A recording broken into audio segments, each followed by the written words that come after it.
Assalamualaikum warahmatullahi wabarakatuh.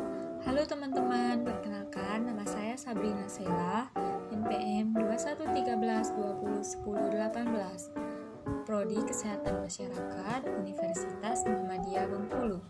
Nah, di sini saya akan menjelaskan materi tentang asam, basa, dan garam. Yang pertama, asam.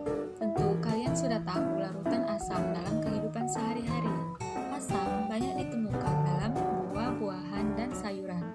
Contohnya, jeruk, lemon, dan tomat.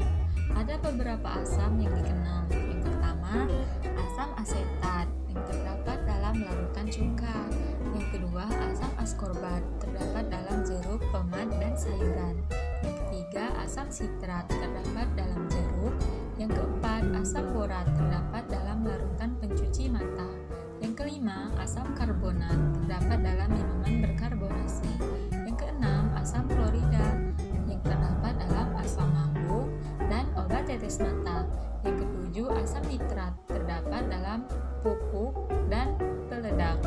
Yang kedelapan, asam fosfat terdapat dalam deterjen dan pupuk. Yang kesembilan, asam sulfat terdapat pada baterai mobil dan pupuk. Yang kesepuluh, asam tatrat yang terdapat dalam anggur. Yang ke-11, asam malat terdapat pada apel. Yang ke-12, asam formiat yang terdapat pada sengatan lebah. Yang ke-13, asam laktat terdapat pada keju. Dan ke-14, asam terdapat pada bahan pengawet makanan. Yang ke-14, asam benzoat terdapat pada bahan pengawet makanan. Bagaimana sih cara kita mengidentifikasi larutan asam? Nah, berikut ciri atau tanda dari larutan asam.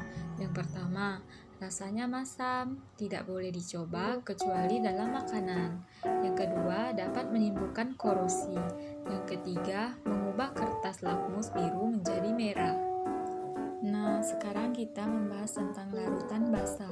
Basa adalah zat yang dalam air dapat menghasilkan ion hidroksida atau OH-. Larutan basa banyak kita jumpai dalam kehidupan sehari-hari, contohnya sabun. Beberapa basa yang dikenal. Yang pertama, aluminium hidroksida yang terdapat dalam deodoran dan antacid. Yang kedua, kalsium hidroksida terdapat dalam mortar dan plester.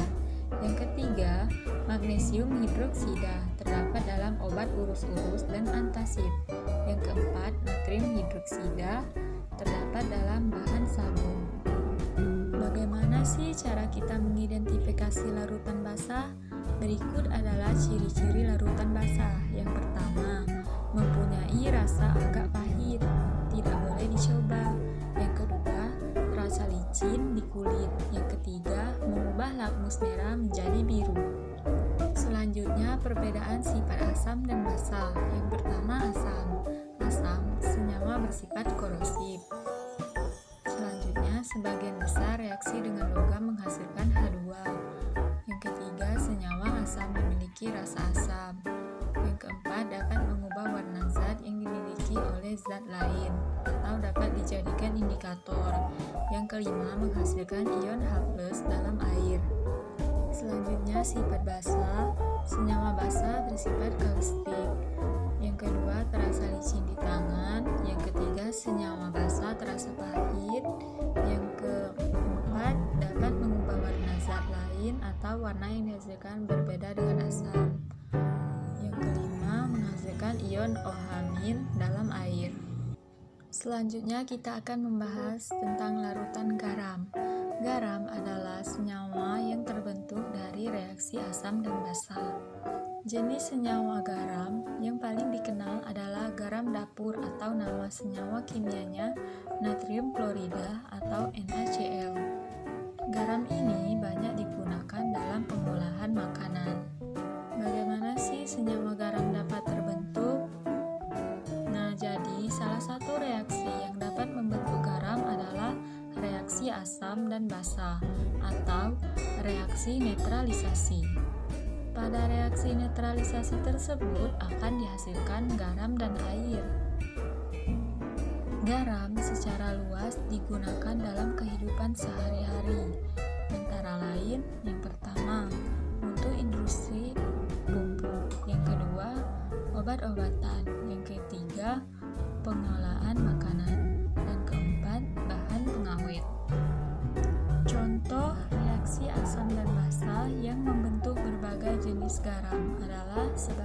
berikut. Asam klorida ditambah natrium hidroksida menghasilkan garam NaCl dan juga air.